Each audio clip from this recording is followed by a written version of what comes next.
Pizza, pizza, pizza. I can't say that word enough because I just adore pizza. And who else out there likes pizza? Give me a little wow face if you're obsessed with pizza as well. You know, just because you've turned to a more paleo way of eating or a healthier way of eating does not mean you have to give up all your favorite foods. No way.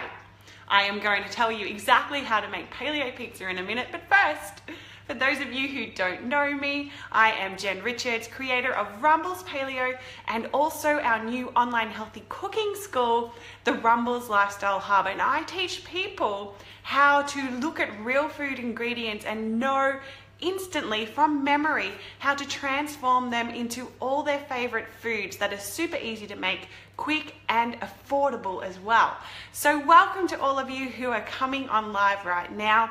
And the Rumbles Lifestyle Hub Healthy Cooking School has just been officially launched, and we have a spectacular competition which I'm going to tell you about at the end of this post to enter, where you can win $1,000 worth of prizes and also entry into the school as well. So I wonder, I'm just going to share this over to our Paleo for You private group. So while I'm doing that, I wonder if you could tell me, when you started to go paleo or when you started to clean up your diet, what was that one food you were petrified of giving up? What was that one food you went, nah, there is no way I am giving up that food? For me, it was actually, and I don't have internet connection there, for me, it was actually bread. I was like, oh my gosh, what is life without bread? We've all been taught since we were young to eat 5 serves of grains a day. And when somebody told me that bread wasn't healthy for me, I was like, what the? That's just bizarre. It totally flipped my understanding of nutrition upside down. So what was that food you went, oh my gosh, I can't imagine life without it? For some of you, it might have been including more fat into your diet, because we were told for so long, don't eat the fat. And then all of a sudden, I remember when I first heard about this Atkins diet thing, I was like, that guy's crazy. If he eats all that fat, he's going to be so sick. So for some of you, maybe it's incorporating more healthy fats into your diet as well. Now, I'm here to show you how to make healthy paleo pizza, because I understand, I work as a weight loss coach and EFT tapping practitioner as well, and I work with people in the weight loss field and establishing a healthy relationship with food and body. And when people come to diet, they often associate it with everything they're going to have to give up. And that is really petrifying for so many people, because, excuse me, my nose is running, it's cold here. Because we put so much of ourselves into food, we put so much love into our food. We think food gives us love, we think food gives us comfort, we think food solves our loneliness, we think food does all these things for us. And so when people are told that they have to give up their favorite food, where they've been getting their love, their comfort, their support from, they freak out, and understandably so. It's like saying to someone, I'm going to take your dog away, I'm going to take your pet away, I'm going to take your best friend away. And that's really scary for people when we take away their favorite foods. So that's why we created the Rumbles Lifestyle Hub, and that's why we created Rumbles Paleo, so that we could give people healthier versions of all their favorite foods, so they're not fearful of being healthy, so they don't feel like they're missing out on anything. And pizza is certainly a food that I know so many people have emotional ties to, and they can't imagine life without it. So today we are making paleo pizza. We're not doing a gluten-free base. We're not doing a cauliflower, I said that word right, didn't I? A cauliflower base, which many people do create paleo pizza out of. We're actually doing a pizza base that is made from meat. Yes, we are making something called Meatza. Give me a little thumbs up if you've ever made Meatza before, or if you've even heard of pizza with a meat base. It sounds a little crazy, right? I remember when I saw it first time, I'm like, that's so paleo, that's so caveman. So many people say that the caveman diet, the paleo diet, is about eating all this meat, and I always say to people, it's about eating loads of vegetables. But this recipe kind of is living up to the paleo kind of name that paleo has been given, about it's a diet just of eating loads of meat. So let's really give people something to talk about with this Meatza recipe. So let's get into the recipe. I'm going to provide a link for it below so that if you need exact measurements, you can go there and download it. I tend to cook from memory. So if I'm cooking and I'm saying throw this in and throw that in and I don't give any measurements, just click on the link I'll include below to go and get them. And that's exactly why I created the online healthy cooking school, so I could teach people just to cook healthy from their mind and using flavors they love so that they don't have to be reliant on cookbooks or on recipes. I know I've got a million healthy cookbooks and I look at them for inspiration, and then I generally just go and make them myself using the strategies that I teach in the Rumbles Lifestyle Hub. But enough said about that. Let's make meatza. So I've done some pre-preparation. So to make meatza, you need 400 grams of beef mince, or you could use lamb mince if you want as well.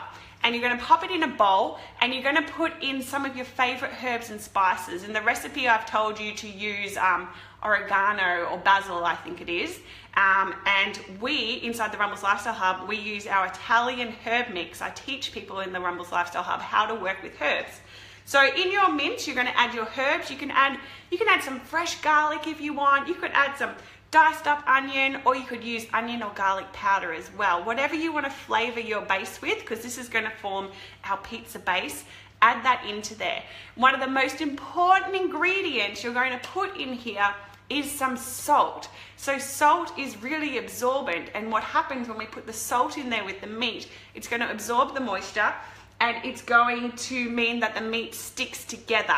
So we don't need, you don't need breadcrumbs or almond meal or coconut flour or anything in your pizza base, not even in rissoles. You don't need that. If you add salt, it helps bind everything together. So once you've done that, you're going to get, and I've pre-prepared my meatza base here, you're going to push your meat base into a springform pan here. Now, if you don't have a springform pan, don't worry. It's totally okay. Just get yourself a baking dish and push the meat down into whatever shaped pizza base you like. You could make it a star shape. You could make it a puppy dog shape. If you're very artistic, if you're into sculpting, you could sculpt whatever pizza base you like. Make sure that this tin has been greased and push it down so it's quite flat. And you're going to bake that in the oven for about 10 minutes. Now, something important, you're going to want to know this because it's going to save you a lot of mess, which is something I ended up with the first time I did this. So if you're using the springform pan, make sure you also put it onto a baking tray, because otherwise all the juice from the meat is going to come out and it is just going to drip all over your oven into a really horrible mess that is not fun to clean up. So you bake that for 10 minutes. Now, what you're going to do then is get all your favorite pizza toppings ready. So once it's baked, you'll make yourself a tomato sauce to put on there. So in the recipe, I've just gotten some tomato paste, and I've added some herbs, which I've given the exact herbs and recipe in the downloadable link I'll provide. And I've mixed it together for our tomato sauce. Really easy, really quick. You could use some tomato passata. Actually, I wouldn't use that because it might run everywhere. And you're going to spread this onto your pizza base, just like that. Spread it out so it's nice and thin. And then what we do is we just do what any normal pizza person would do, regardless of whatever base they're using, whether it's a bread base, a cauliflower bread base, whether it's a, I don't know, whatever base. What else could you make pizza bases from? I don't know. So you're going to get your favorite pizza toppings. Now what I've done is I've chopped up some mushrooms, I've got some capsicum, I've just slithered some really thin zucchini slices as well. And you're just going to spread them over your pizza. Now, if you want to use cheese, you can. Paleo is traditionally not, doesn't include dairy, but a lot of people do low carb, high fat. A little bit of cheese here and there people are acceptable with. If you're not dairy intolerant and you do eat a bit of cheese, well, fine, put it on. I'm going to put some feta on mine. I've got some spectacular Tasmanian goat's cheese here that I'm going to put on top of my pizza. and then you'll put it back into the oven and cook it again for another 10 minutes. And that is basically how you make Meatza. Now, the beautiful thing about Meatza is it is so filling. You know, sometimes when you eat pizza, you could down, like traditional pizza, you can down a whole pizza quite easily. But because the base of this pizza is meat, it's packed with protein. So you'll have 1 or 2 slices of this and you are full. You don't need to go back for more. So that's why it's so wonderful. The other wonderful thing about it is that you feel like you're having something supposedly naughty when you're not. So that a lot of times when people cut things out of their diet, they feel like they're missing out. And that makes them feel sad. It makes them feel like they're not whole.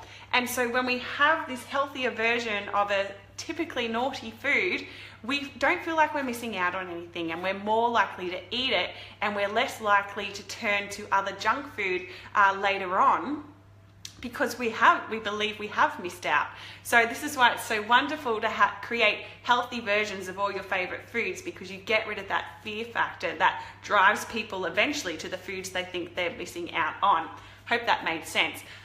So I'm going to include the link for this recipe below, but don't go yet, because I want to tell you how to get $1,000 worth of prizes, including some beautiful natural skincare, including charcoal teeth whitening kits. That sounds like fun, doesn't it? You could eat your Meatza and then go clean your teeth with charcoal. We've got some fire tonic from Hill Bilby. We've got, oh gosh, loads of prizes, because we are celebrating the official launch of our online healthy cooking school, the Rumbles Lifestyle Hub, and we're giving away free entry to the school. We're giving away Rumbles Paleo products, and we're giving away a whole healthy hamper of wonderful products for your mind, body, and soul. We've got candles as well. Now, the link to enter that competition is pinned to the top of our Facebook page. So just go up there after you've downloaded your pizza recipe and enter there to win. And also next week, I'll be bringing to you a 5-day healthy lunch challenge where I teach you how to take 1 hour on a Sunday to prepare a whole week's worth of healthy food. Now, if you enter the competition, you'll actually be sent to a page where you can sign up to become a part of that challenge, which will be so much fun. So don't miss out on winning $1,000 worth of prizes. Don't miss out on eating pizza. Make sure you go and download the recipe.